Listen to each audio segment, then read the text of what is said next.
Good day, everybody, and welcome to the next Thought Leadership Roundtable with Joe Vigorito, who is the VP of Solutions Architecture, and Randy Blasek, VP of Technology for Seceon. Both are CISOs or ex-CISOs, and today's discussion is the role of the CISO is harder and more perilous than ever before. So with that, I'll pass the subject over to Joe to kick off. Yeah, thank you, Mark. One of my favorites. Great to be with everybody here today. Let's talk about why this role has become even more perilous over the last 20 years or so than it was a couple of decades ago. Point number one is CISOs generally come in about 4 different flavors. Not quite Baskin Robbins, but definitely multiple types of them. One is your technical or operational CISO. They're the ones making decisions about cyber tools and platforms that are going to be in use in the environment. They generally come from or emanate from a technical background. All good, nothing wrong with that type of individual.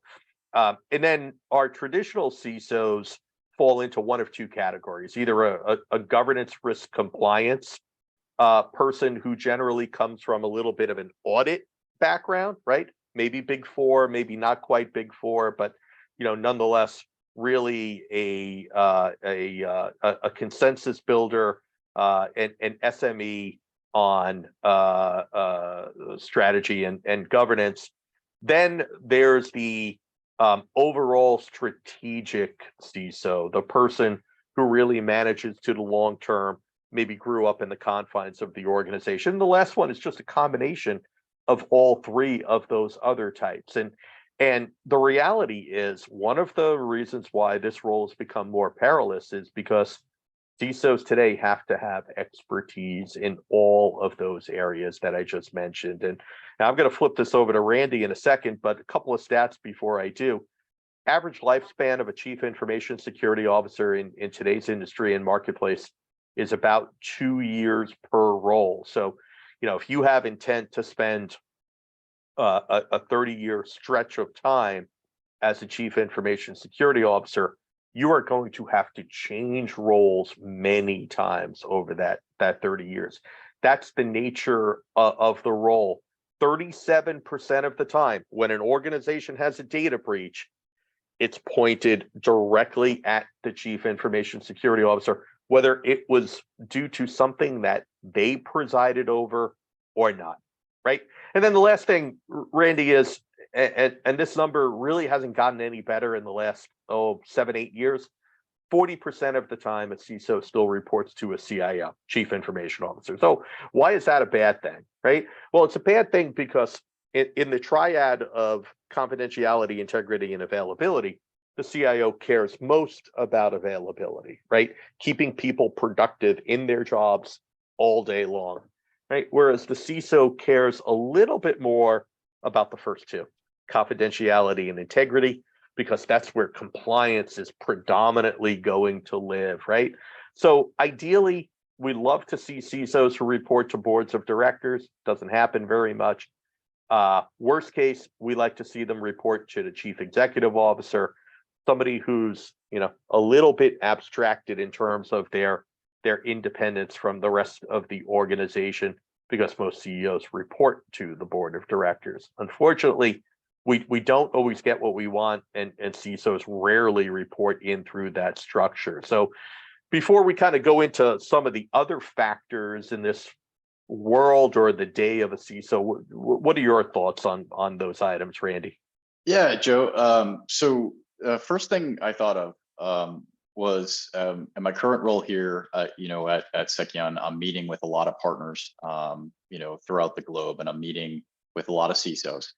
And one thing that, in chatting with them that I find is there is a structural issue, I guess, with the average CISO role in who they're reporting to. So, I mean, I'm hearing it from them, and Joe, they're you rattled off the list of responsibilities that they have, and we all know that it's just going to increase year over year. So I think, you know, the structure is something that we ought to look at for sure.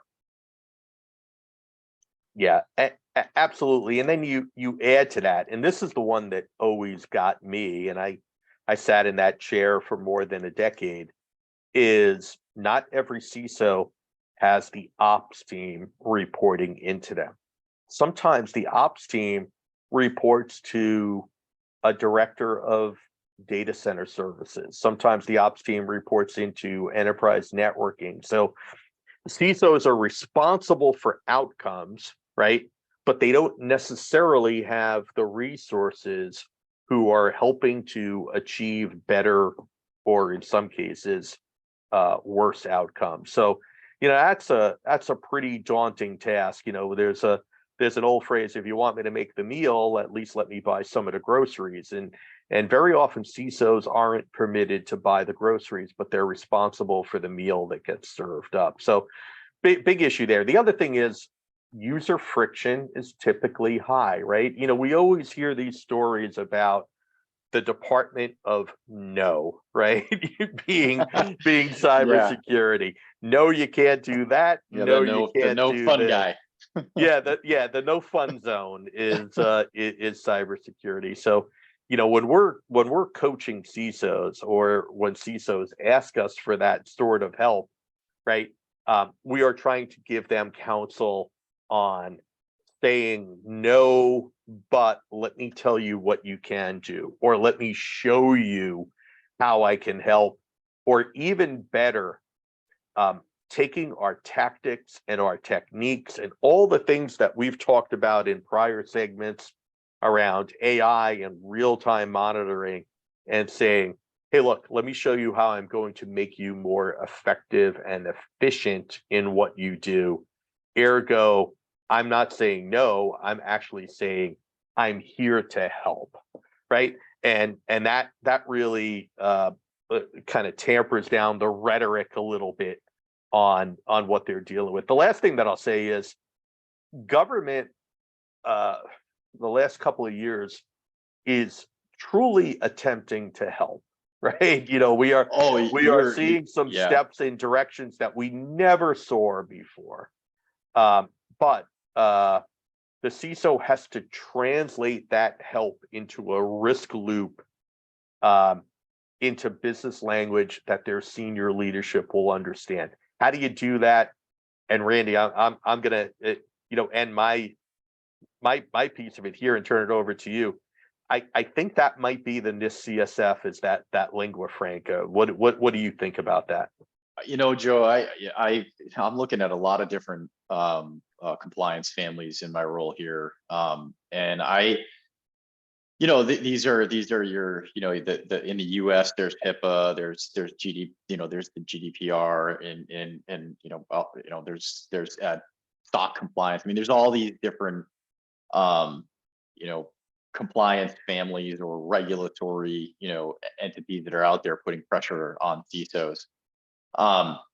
So yeah, sorry guys, I lost my train of thought. Hold on. I'm sorry. Hold on. No problem. More. Stop. Okay.